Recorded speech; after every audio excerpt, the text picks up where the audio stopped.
Oke, kali ini kita akan bahas judul baru. Manhwa 1 ini menceritakan seorang pekerja kantoran yang kesehariannya ketika pulang kerja, ia habiskan hanya untuk bermain game. Di dalam game, dia memiliki 7 karakter yang levelnya sudah maksimal. Tapi, pada saat dia memilih untuk memakai karakter yang level 10, dia malah terjebak di dalam game dengan menggunakan karakter itu. Ya, nasib apa sih emang? Tapi, mau gak mau, dia harus menikmati hidupnya di dalam game dengan menggunakan karakter itu.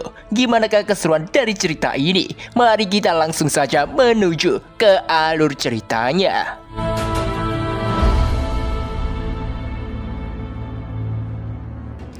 Cerita dibuka dengan adanya pertempuran besar antara monster dan para manusia, atau bisa kita sebut para player. Mereka semua bersatu untuk melawan para monster. Dalam pertempuran besar ini, pihak monster sudah bersiap dengan kekuatan dan gigi serta cakar mereka untuk melawan para manusia. Sedangkan pihak manusia juga sudah bersiap dengan peralatan tempur mereka. Satu persatu, monster bisa mereka tumbangkan. Peraduan pedang dengan monster pengguna pedang berdending cukup keras. Tujuan mereka hanya satu, memenangkan pertempuran ini di dalam game Over the Fantasy.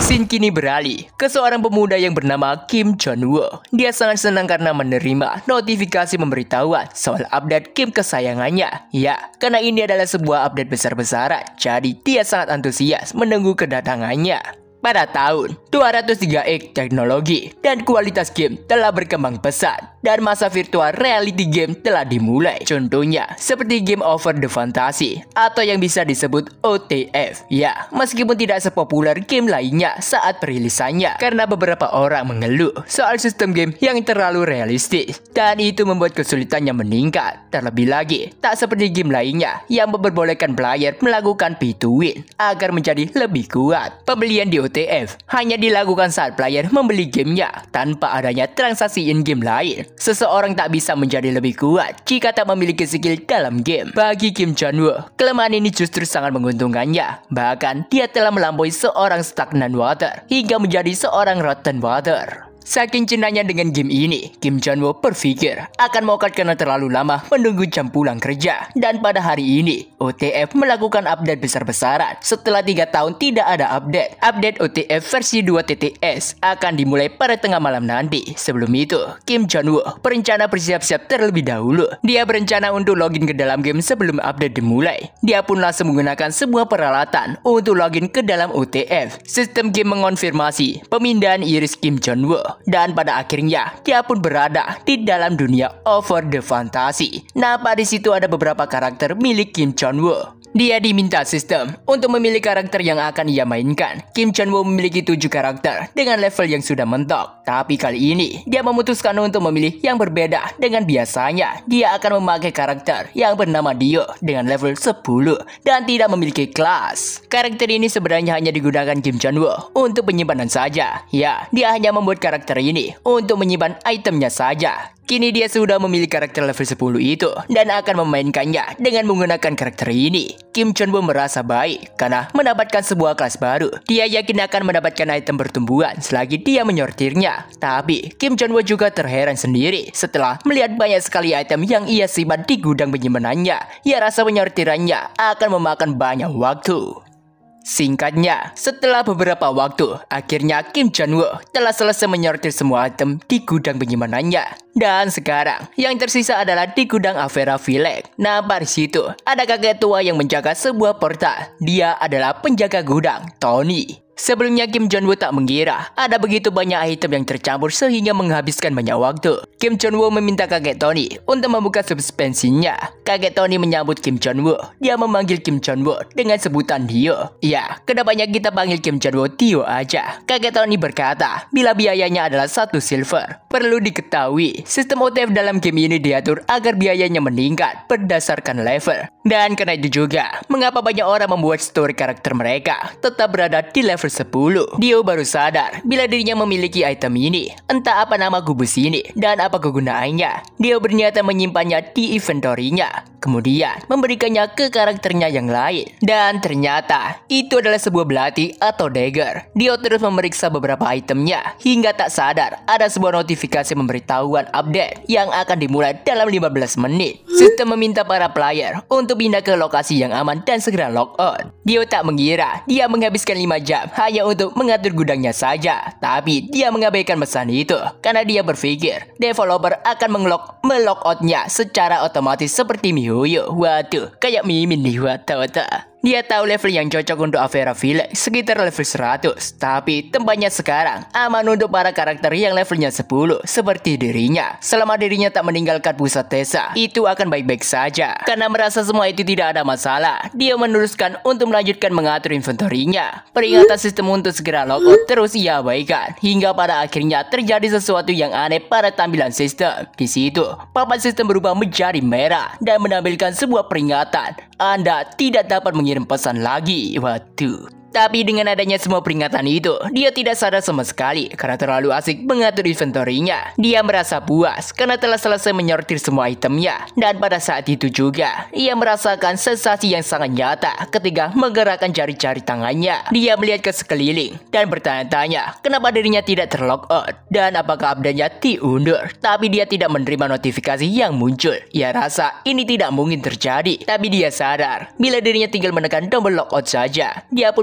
membuka sistem dan mencari tombol logout. Tapi dia cukup bingung dengan keberadaan tombol logout. Padahal dia sangat ingat jelas bila tombolnya ada di tempat yang sama. Dia juga merasa setiap inderanya menjadi sangat jelas. Ia rasa itu tidak mungkin meskipun serealistis game ini. Tapi sensasi yang ia rasakan sekarang sangatlah nyata. Dia yakin bila ada yang tidak beres. Dia memutuskan untuk pergi ke celah dimensi. Karena tempat itu adalah satu-satunya tempat dalam game di mana dirinya dapat bermain bersama player lain. Dia yakin bila dirinya pasti bisa bertemu dengan player lain di sana. Tapi setelah dia tiba di celah dimensi, yang ia dapatkan hanyalah tanah kosong tanpa adanya player lain. Dia cukup terkejut dan bingung karena celah dimensinya hilang. Padahal dia tahu di sini terdapat sebuah gate. Pada saat itu juga, Dio tertabrak oleh anak kecil. Anak itu meminta maaf dan bertanya kenapa Dio hanya berdiri saja di tengah jalan. Dia mengamati tangannya dan merasa perasaan ini begitu nyata. Dio berkeringat dingin dan bertanya-tanya apakah ini masih sebuah game. Tapi dia masih mencoba berpikir positif dan mengira pasti sensornya ikut error karena kejadian tadi. Dia berniatan akan menuntut developer gamenya setelah dia keluar dari tempat ini.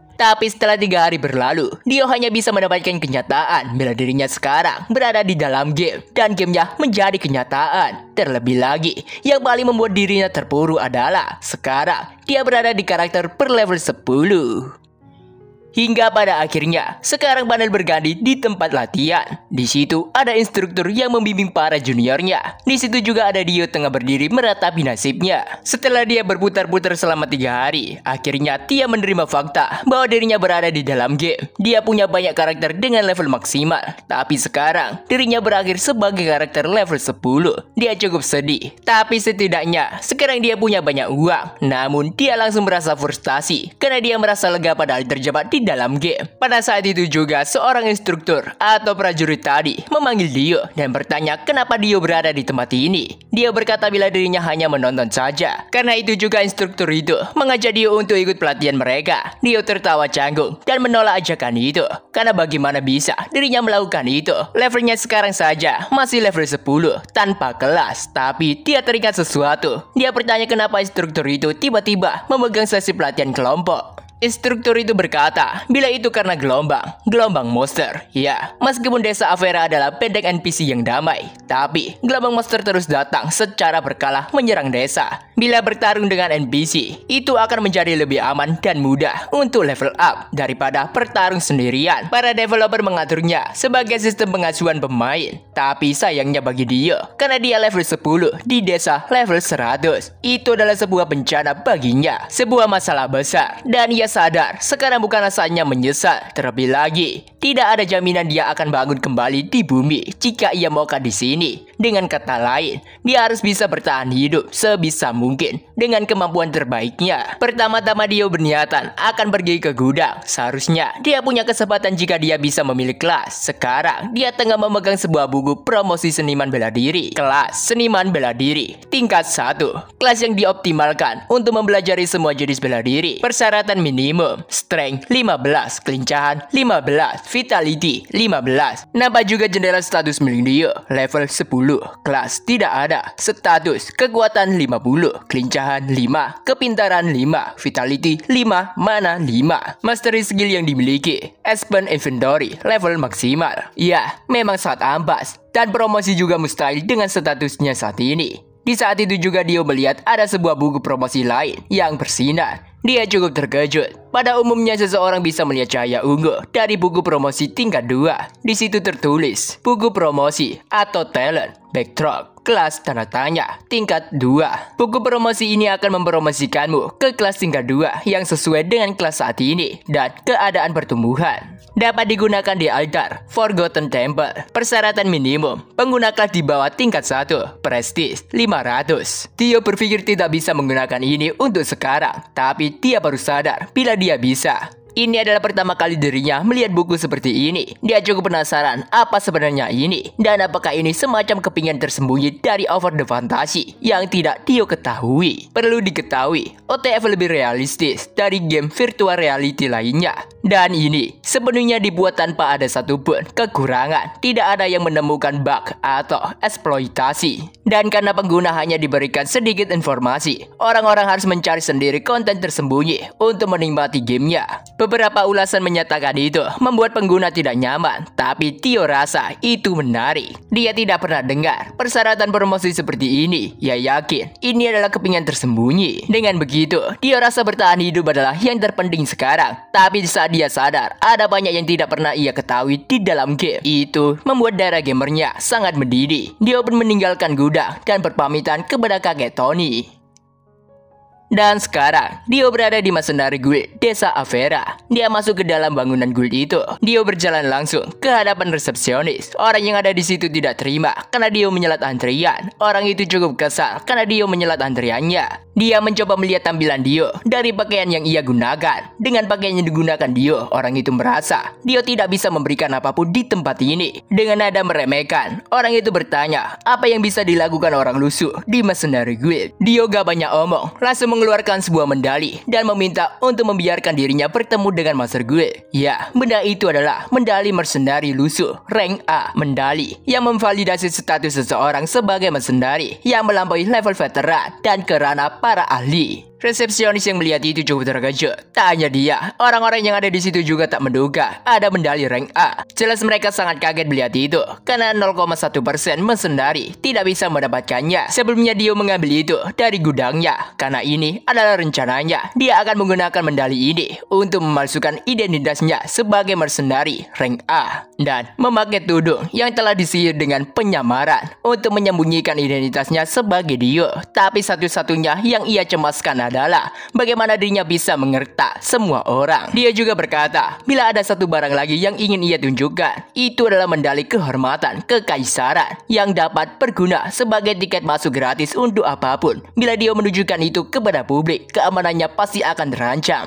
Setelah itu semua, Dio bertanya apakah dirinya bisa bertemu dengan Master Guild. Dia cukup ragu apakah rencana ini berhasil. Dia khawatir mereka akan menariknya untuk membuktikannya. Pada saat itu juga, ada seseorang yang berkata bila dirinya tak menduga ada orang penting yang datang. Dia dengan hormat memperkenalkan diri. Ia mengaku sebagai manajer regional Mercenary Guild Avera, Oton. Dia juga mengajak Dio untuk menjelaskan detailnya di atas. Dio meyakinkan dirinya sendiri untuk tidak menunjukkan kelemahannya. Dio berteriak bila dia sudah berkata ingin bertemu dengan Master Guild. Oton meminta maaf dan menjelaskan bila Master Guild sedang sibuk, jadi dia tidak bisa hadir. Ia berkata bila Dio berkenan, dirinya bisa mendengar permintaan Dio sebagai gantinya. Karena gak ada pilihan lain, Dio pun menerimanya. Dan sekarang yang tersisa adalah negosiasi.